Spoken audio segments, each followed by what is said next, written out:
Every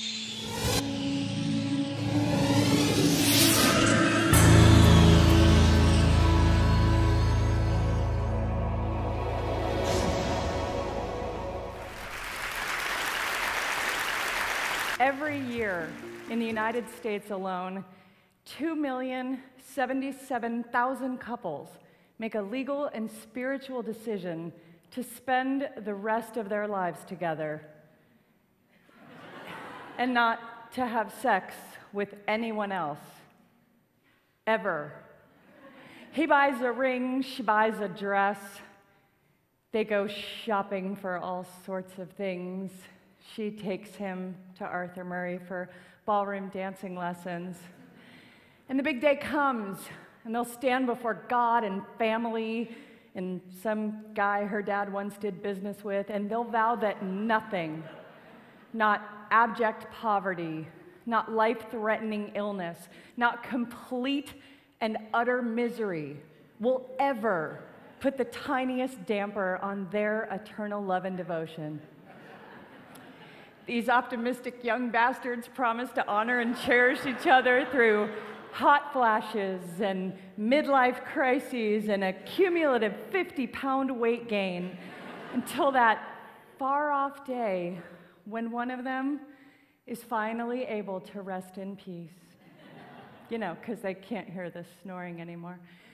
And then they'll get stupid drunk and smash cake in each other's faces and do the Macarena, and we'll be there, showering them with towels and toasters and drinking their free booze and throwing birdseed at them every single time, even though we know, statistically, half of them will be divorced within a decade. Yeah. Of course, the other half won't, right? They'll keep forgetting anniversaries and arguing about where to spend holidays and debating which way the toilet paper should come off of the roll.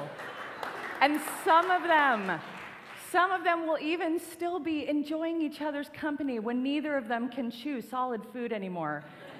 And researchers want to know why. I mean, look, it doesn't take a double-blind, placebo-controlled study to figure out what makes a marriage not work, right? Disrespect, boredom, too much time on Facebook, having sex with other people. But you can have the exact opposite of all of those things: respect, excitement, a broken internet connection, mind-numbing monogamy. And the thing still can go to hell in a handbasket. So what's going on when it doesn't? What do the folks who make it all the way to side-by-side burial plots have in common? What are they doing right? What can we learn from them? And if you're still happily sleeping solo, why should you stop what you're doing and make it your life's work to find that one special person that you can annoy for the rest of your life? Well, researchers spend billions of your tax dollars trying to figure that out. They stalk blissful couples and they study their every move and mannerism, and they try to pinpoint what it is that sets them apart from their miserable neighbors and friends. And it turns out the success stories share a few similarities, actually beyond they don't have sex with other people. For instance, in the happiest marriages, the wife is thinner and better looking than the husband. It's obvious this leads, right? It's obvious that this leads to marital bliss because women, we care a great deal about being thin and good looking, whereas men mostly care about sex. Ideally, with women who are thinner and better looking than they are.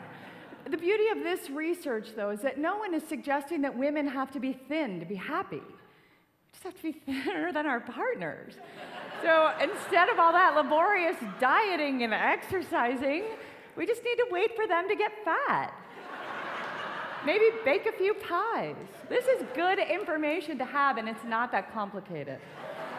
Research also suggests that the happiest couples are the ones that focus on the positives, right? For example, the happy wife, instead of pointing out her husband's growing gut or suggesting he go for a run, she might say, "Wow, honey, thank you for going out of your way to make me relatively thinner." These are couples who can find good in any situation. Yeah, it was devastating when we lost everything on that fire. But it's kind of nice sleeping out here under the stars. And it's a good thing you've got all that body fat to keep us warm. One of my favorite studies found that the more willing a husband is to do housework, the more attractive his wife will find him. Because we needed a study to tell us this. But here's what's going on here. The more attractive she finds him, the more sex they have. The more sex they have, the nicer he is to her. The nicer he is to her, the less she nags him about leaving wet towels on the bed, and ultimately, they live happily ever after. In other words, men, you might want to pick it up a notch in the domestic department. Here's an interesting one. One study found that people who smile in childhood photographs are less likely to get a divorce. This is an actual study, and let me clarify. The researchers were not looking at documented self-reports of childhood happiness or even studying old journals. The data were based entirely on whether people looked happy in these early pictures. Now, I don't know how old all of you are, but when I was a kid, your parents took pictures with a special kind of camera that held something called film. And by God, film was expensive. Yeah, they didn't take 300 shots of you in that rapid-fire digital video mode and then pick out the nicest, smiliest one for the Christmas card. Oh, no. They dressed you up, they lined you up, and you smiled for the fucking camera like they told you to, or you could kiss your birthday party goodbye. But still, I have a huge pile of fake happy childhood pictures, and I'm glad they make me less likely than some people to get a divorce. So, what else can you do to safeguard your marriage? Do not win an Oscar for Best Actress. I'm serious. Bette Davis, Joan Crawford, Halle Berry, Hilary Swank, Sandra Bullock, Reese Witherspoon, all of them single soon after taking home that statue. They actually call it the Oscar curse. It is the marriage kiss of death and something that should be avoided. And it's not just successfully starring in films that's dangerous. It turns out merely watching a romantic comedy causes relationship satisfaction to plummet. Apparently, the bitter realization that maybe it could happen to us, but it obviously hasn't, and it probably never will, makes our lives seem unbearably grim in comparison. And theoretically, I suppose if we opt for a film where someone gets brutally murdered or dies in a fiery car crash, we are more likely to walk out of that theater feeling like we've got it pretty good, right? Drinking alcohol, it seems, bad for your marriage. Yeah. I can't tell you any more about that one because I stopped reading it at the headline. But here's a scary one. Divorce is contagious. That's right. When you have a close couple friend split up, it increases your chances of getting a divorce by 75%. Now, I have to say I don't get this one at all.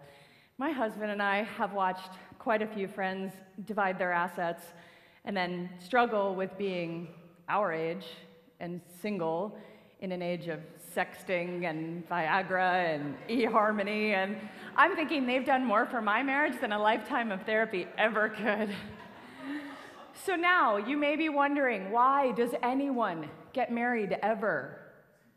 Well, the US federal government counts more than 1,000 legal benefits to being someone's spouse. A list that includes visitation rights in jail, but hopefully you'll never need that one. But beyond the profound federal perks, married people make more money. We're healthier physically and emotionally. We produce happier, more stable, and more successful kids. We have more sex than our supposedly swinging single friends, believe it or not. We even live longer, which is a pretty compelling argument for marrying someone you like a lot in the first place. Now, if you're not currently experiencing the joy of the joint tax return, I can't tell you how to find a chore-loving person of the approximately ideal size and attractiveness who prefers horror movies and doesn't have a lot of friends hovering on the brink of divorce. But I can only encourage you to try, because the benefits, as I've pointed out, are significant. The bottom line is, whether you're in it or you're searching for it, I believe marriage is an institution worth pursuing and protecting. So I hope you'll use the information I've given you today to weigh your personal strengths against your own risk factors. For instance, in my marriage, I'd say I'm doing okay. On the one hand, I have a husband who's annoyingly lean and incredibly handsome, so I'm obviously going to need to fatten him up.